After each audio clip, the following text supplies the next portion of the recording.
our existing broker or processes, they have this covered. And that really is not completely true. That's only a half truth, I guess you could say. Tell us a little bit about that, Mark, and tell us what the facts are relative to having a broker or some process that's already in place that would tell someone exactly when they should buy. What we've been limited to up to this point by way of price monitoring technology and alert technology is monitoring high level markets. And that's what your broker is doing in terms of what is a particular hub trading at or an area of the country. But what it comes down to is because now the technology can recreate custom price history, and this is a little bit of an edgy topic because it's going against the status quo. If you say, yeah, our processes have this covered, our broker has this covered, because you can see in this graph the recreated price history. Well, if you had it covered, why weren't you alerted of these 5 buy opportunities or these 5 hedge opportunities? And the reason why you weren't alerted is it's impossible to manually monitor this at a custom level for your complete portfolio.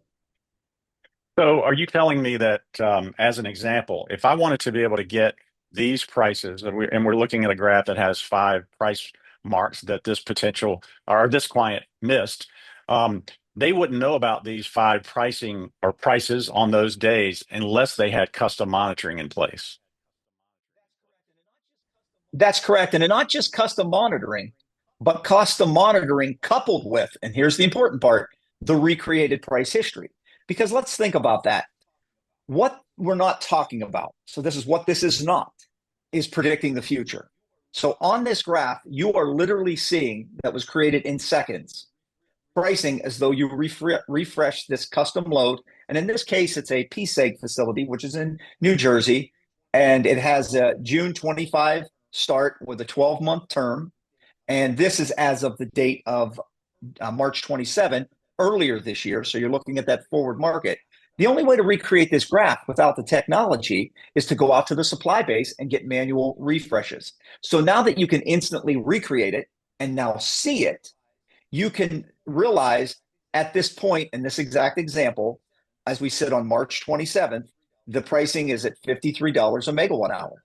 Well, it's now telling you that is at a high point because you could see it in the recreated graph.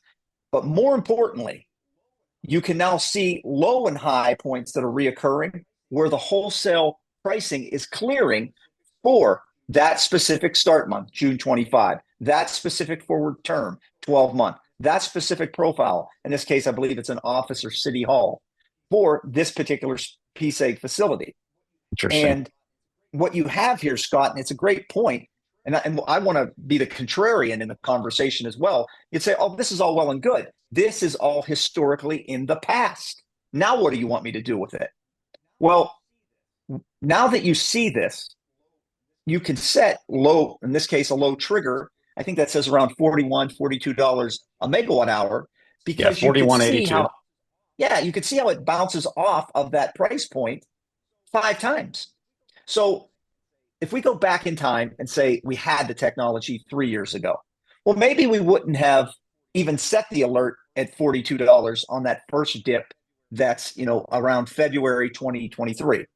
But then when it occurred in November of 2023, then in February of 2024, there's a point where this would have been said, hey, look, let's set an alert here. And actually, the technology automates setting alerts on these reoccurring, I'll say, low points or high points.